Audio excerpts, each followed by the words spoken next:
தற்போதைய அண்மை செய்தி.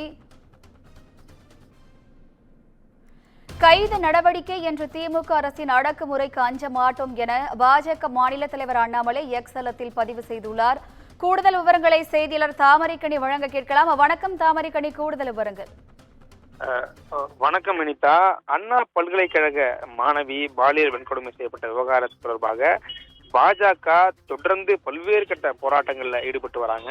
குறிப்பாக வள்ளுவர் கோட்டத்தில் நடைபெற்ற போராட்டமாக இருக்கட்டும், அது போல அதுக்கு எதிர்ப்பு தெரிவித்து பாஜக மாநில அண்ணாமலை கோவில் சாட்டையடி போராட்டம் என பல்வேறு கட்ட போராட்டம் நடந்து வந்தாலுமே மகளிர் அணி சார்பில் நேற்றைய தினம் அனைவரும் இல்லத்திற்கு வெளியே கண்களில் கருப்பு துணி அணிந்து கொண்டும் அதுபோல திமுக அரசுக்கு எதிராக பல்வேறு கோஷங்கள் எழுப்பக்கூடிய வகையாக பல்வேறு கட்ட போராட்டங்களானது நேற்று தமிழகம் முழுவதும் நடைபெற்றது.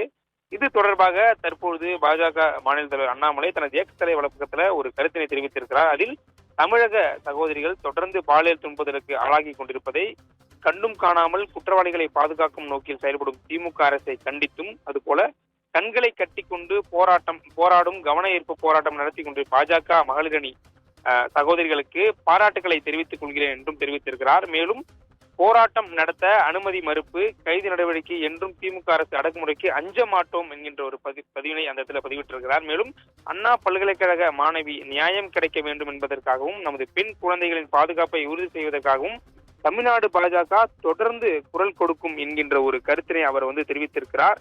ஏற்கனவே பாஜக சார்பில் நடைபெற்றிருக்கக்கூடிய இந்த ஆர்ப்பாட்டத்தில் தொடர்ந்து அன்றைய தினம், அதாவது இந்த மாணவி பாலியல் கொடுமை செய்யப்பட்ட விவகாரம் பூரகமாக வெடிச்ச பிறகு அன்று மறுநாளே பாஜக சார்பில் வள்ளுவர் கோட்டத்தில் நடைபெற்ற போராட்டத்தில் ஈடுபட்டவர்களை அனைவர்களுமே காவல்துறை கைது செய்த நடவடிக்கை ஈடுபட்டது. எனவே இதன் அனைத்திற்கும் நாங்கள் அஞ்ச மாட்டோம் என்கின்ற வகையில் தற்போது இந்த பதிவினை பதிவிட்டிருக்கிறார். வினிதா,